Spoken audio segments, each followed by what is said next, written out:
हमारी इमरान खान साहब के पास बहुत ऑप्शंस हैं, सिर्फ एक पे आज बात करते हैं। हुकूमत ने किया क्या है, इमरान खान साहब ने किया क्या है, इमरान खान साहब की टीम ने किया क्या है।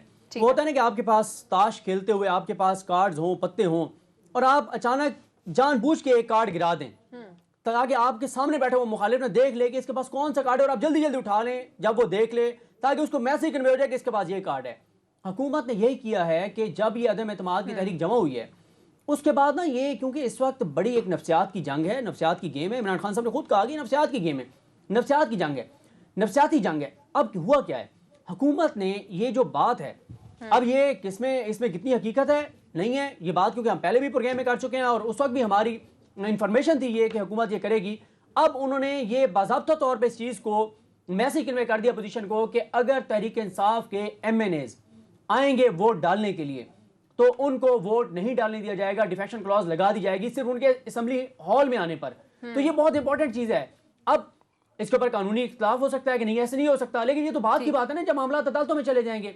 अब हुकूमत जो है, जैसे ये पैगाम गया है तो उधर थरथली मच गई है, परेशानी शुरू हो गई है, उधर अब लड़ाई शुरू हो गई है अपोजिशन के अंदर। उधर वो लोग जो पहले ये कह रहे थे कि स्पीकर के खिलाफ आप लेके आए, आप प्राइम मिनिस्टर के खिलाफ बाद में लेके आइएगा, वो आप कह रहे हैं देखा हम तो पहले आपको कह रहे थे। अब स्पीकर जब इमरान खान साहब का बैठा होगा और यहीं बैठकर, स्पीकर न्यूट्रल होता है, इमरान खान साहब का स्पीकर तो नहीं है। बिल्कुल स्पीकर उसी तरह से न्यूट्रल, जैसे अयाज सादिक साहब को इमरान खान साहब ने कितनी चीजें भेजी थी कि as a party head, as a opposition party के तौर पे कितना उन्होंने किया था। पुराना पाकिस्तान था, अब तो नया पाकिस्तान। ये किताबों में ये ऐसे ही ये कहने के लिए अच्छे होते हैं ये जुमले, लेकिन हकीकत और ग्राउंड रियलिटी गैर जानबदार होता है। देखें अब क्या होगा।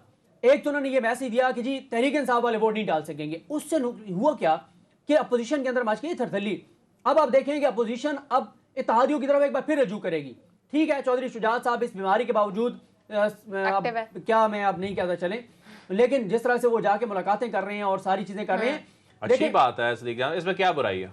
देखें बात यह है कि आजकल ना सियासी रिश्ते इतनी आसानी से नहीं मिलते, अच्छे सियासी रिश्ते।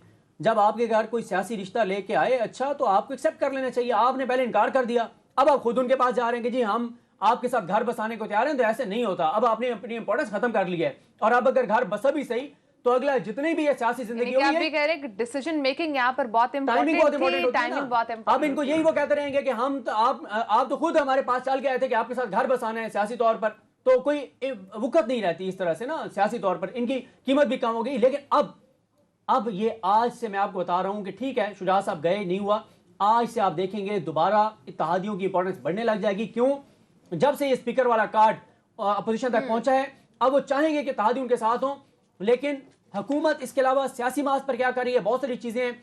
अब ज़ाहिर है हमारी अगर एक ही प्रोग्राम में बता देंगे तो फिर कल क्या करेंगे। वो तो ठीक है, लेकिन यहाँ पर अभी आपने बात की है सिद्दीक के काफ लीग ने ऑन टाइम डिसीजन नहीं लिया। सियासी फैसला बहुत अहम होता है किस टाइम पर क्या करना है, लेकिन आपको नहीं लगता अदील अगर यही फैसला वज़ीर आज़म इमरान खान साहब पहले ले लेते तो आज उनको भी इतने हाथ पांव ना मारने पड़ते?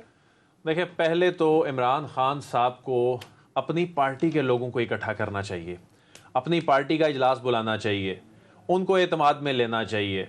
ठीक है, अच्छी बात है, आप इत्तेहादियों के पास गए हैं, इससे पहले चौधरियों के पास गए हैं, अब आप MQM के पास जा रहे हैं, GDA से मुलाकात हुई है, लेकिन सबसे ज्यादा मसला तो अपनी पार्टी के अंदर से है। और इसमें कोई शक नहीं है कि इत्तेहादियों की इंपॉर्टेंस बढ़ जाएगी। इत्तेहादियों की इंपॉर्टेंस इसलिए बढ़ जाएगी कि डिफेक्शन क्लॉज का जो मामला है इसको इतना हल्का ना लें। जब से 18वीं तरमीम आई है, पहली मरतबा ये जो 18वीं तरमीम की ये जो क्लॉज थी 63A, ये पहली मरतबा इतनी अहमियत इख्तियार कर गई है कि इसके कॉन्सिक्वेंसेस जो हम तसव्वुर कर रहे हैं कि बहुत आगे जाकर नजर आएंगे, मुझे ऐसा लगता है कि इसके कॉन्सिक्वेंसेस बहुत पहले ही नजर आ जाएंगे। डिस्क्वालिफिकेशंस बाद का मामला है, स्पीकर की रूलिंग बहुत अहमियत इख्तियार कर जाएगी। सिद्दीक जान साहब ने बिल्कुल दुरुस्त फरमाया है कि ये अपोजिशन में ये जो लोग कुछ कह रहे हैं कि हमने कहा था कि स्पीकर के खिलाफ पहले लेकर आए, ये बड़ी रुकावट थी। अच्छा, लेकिन कह रहे हैं कि जो 18वीं तरमीम है वज़ीर आज़म इमरान खान तो उसके खिलाफ है, लेकिन अब at the end of the day वही इमरान खान साहब को इस वक्त बेनिफिट देगी। नहीं, 18वीं तरमीम के हवाले से हमारी जो सियासी क़यादत खासतौर पे 2010 में जो पार्लिमानी जो पार्टियां थीं, जो पार्लियामेंट में बैठी जो जमातें थीं, ये वज़ीर आज़म इमरान खान के खिलाफ नहीं, 18वीं तरमीम के अंदर बहुत सारी ऐसी चीज़ें हैं जिसके हवाले से हमारी जो कानून दान हैं और हमारे कानून साज हैं वो समझते हैं कि उससे उस तरह से चीजें एड्रेस नहीं हो सकी जो उसका स्पिरिट था। लेकिन ये 18वीं तरमीम, मैंने कल भी बात की कि 63A किसने शामिल की? नून लीग और पीपल्स पार्टी ने, ताकि लोग ना तोड़े जा सकें, लोग खरीदे ना जा सके, हॉर्स ट्रेडिंग ना हो सके। अब ये खुद ही उसकी खिलाफ वर्जी कर रहे हैं, लेकिन ये ले रहे हैं इसको हल्का।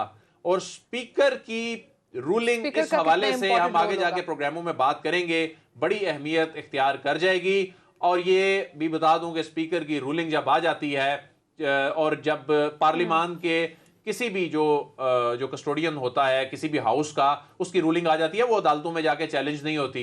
ये आगे जाके अपोजिशन के लिए बड़ी दर्द सर बनेगी, इतना आसान काम नहीं है। अब बिल्कुल सदीक साहब, मैं आपकी बात से इत्तफाक करता हूं, आने वाले दिनों में इत्तहादियों की अहमियत इस हवाले से जरूर बढ़ेगी जब इन्हें यह मालूम होगा। पंजाब की सिचुएशन अभी डिफरेंट है, पंजाब की चीजें अभी एड्रेस होना बाकी हैं।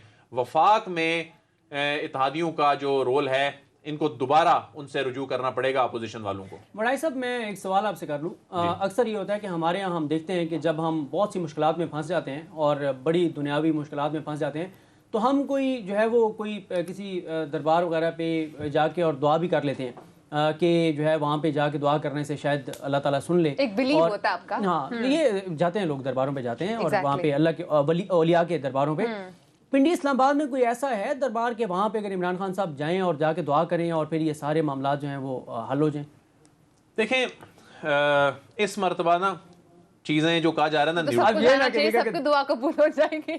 देखें, उधर हर कोई दुआ करना चाहता है, मसला ये है कि दूसरों की दुआ कबूल हो गई तो फिर मैं वही कह रही थी कि अब वो दरबार अगर न्यूट्रल है और वो कह रहा है कि हम न्यूट्रल हैं, तो आप ये कह रहे हैं कि ये वही बात आपकी सदीक यहाँ पर जो आप कहते हैं ना, सियासी रिश्ता जो पहले और अच्छे तरीके से, लेकिन एक मैं बात बता दूं सदीक जान नहीं बड़ाई साहब, एक मिनट, आप ये कह रहे हैं कि अगर उस दरबार के बाहर जो दरख्त है बेरी वाला, उधर जाके अपोजिशन भी धागा बांध आई और इमरान खान साहब भी धागा बांध आए, तो ये अब गारंटी तो नहीं दी जा सकती कि किसकी मन्नत पूरी होगी। इमरान खान साहब कोई धागा वहां नहीं बांध कर आए, ना बांधना चाहते हैं। वो ये समझते हैं कि उनकी ये जिम्मेदारी है मुल्क को क्यास से बचाना, सियासी इंतशार से बचाना।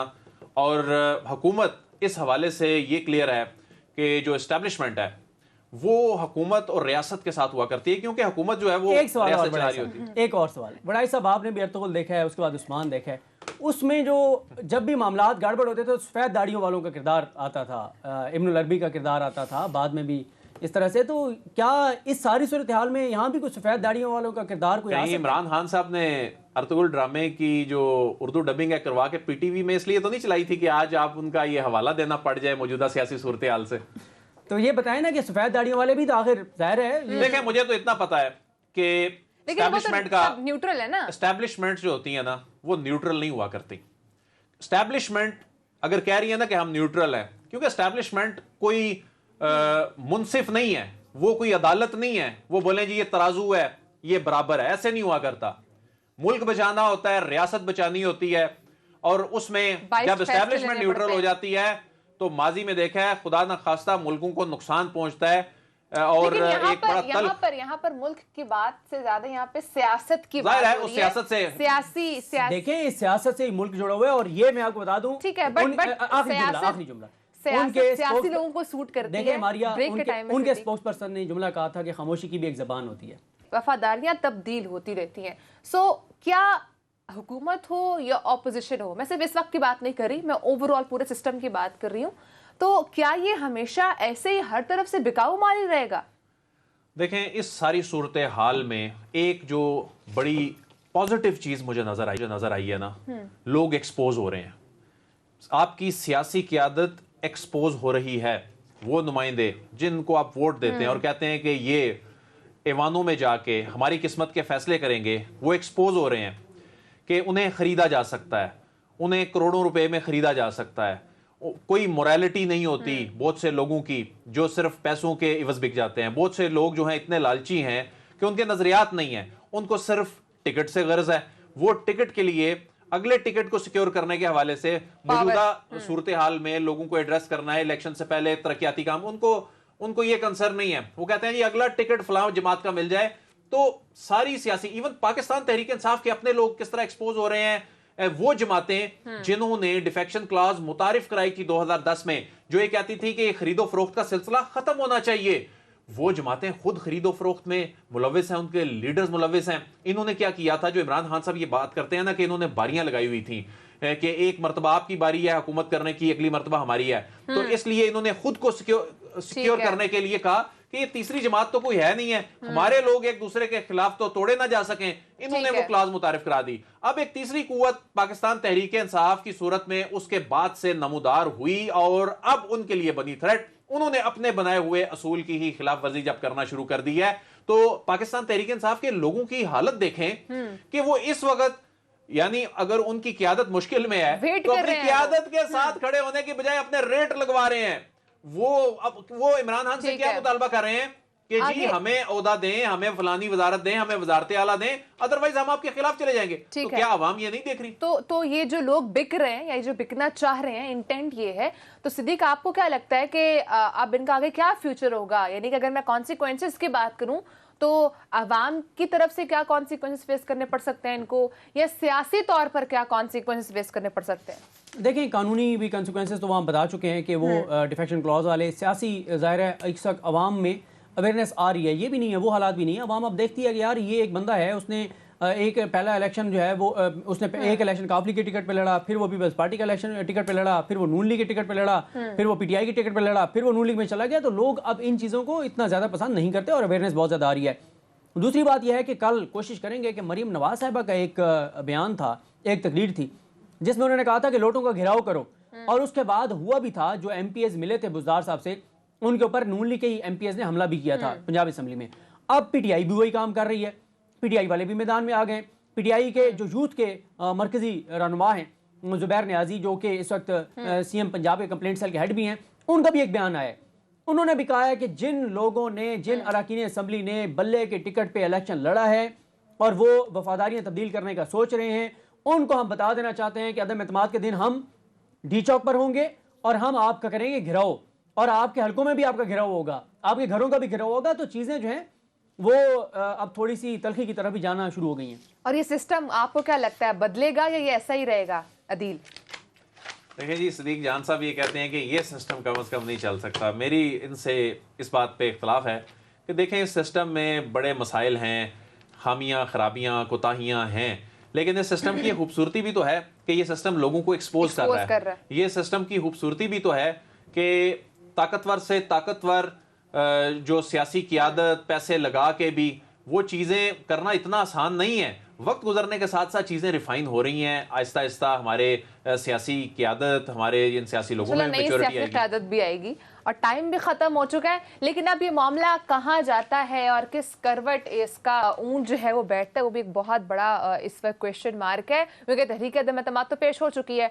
सो अब आगे फ्यूचर ही डिसाइड करेगा कि क्या रुख इख्तियार होगा।